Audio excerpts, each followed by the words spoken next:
Žinai, šiandieną noriu paliesti labai aktualią temą, apie kurią labai daug kas galvoja. Bet mažai kas pasako apie tai normaliai.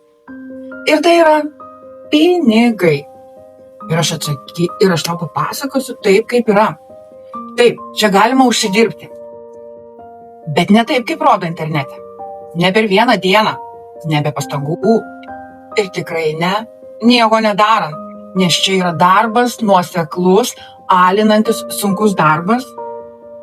Bet skirtumas tas, kad kai yra darbas, kuris gali pradėti dirbti tau, ir čia man buvo didžiausias atsimerkimas, nes iki tol viskas mano gyvenime buvo kažkokia paprasta schema. Dirbi gauni, nedirbi negauni ir viskas. Ir čia pirmą kartą aš pamačiau, kad gali būti kitaip. Ką tu įdedi šiandien į savo darbą, rezultatas gali ateiti ne šiandieną, jis gali ateiti po savaitės, po mėnesio ir net tada, kai tu tuo momentu nedirbi. Ir tai yra tikrai kažkoks tai wow. Bet kartu aš labai greitai supratau ir kitą pusę, kad jeigu nieko nedarai, nieko ir nebus. Čia nėra kažkokia tai magija, čia yra nuosekli sistema.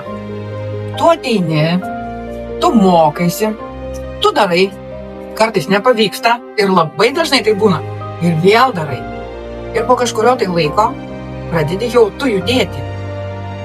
Ir žinai, kas man dar svarbu, kad čia nėra lubų. Niekas tau nepasakys, viskas, daugiau tu čia negali užsidirbti.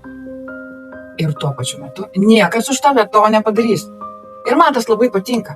Nes viskas yra mano rankose, mano sugebėjime, mano mąstyme. Ir aš suprantu, kad ši tema gali kelti daug klausimų tau. Ir tai yra normalu. Aš irgi tokia buvau. Todėl jeigu tau įdomu ne kažkokios gražios pasakos, o tau įdomu, kaip yra iš tikrųjų, tu gali parašyti man. Aš papasakosiu tau viską atvirai, be jokių pažadų, be jokių, kad ten kažko tau nereikės daryti. Aš tau viską nuo A iki Z papasakosiu. Parašyk man.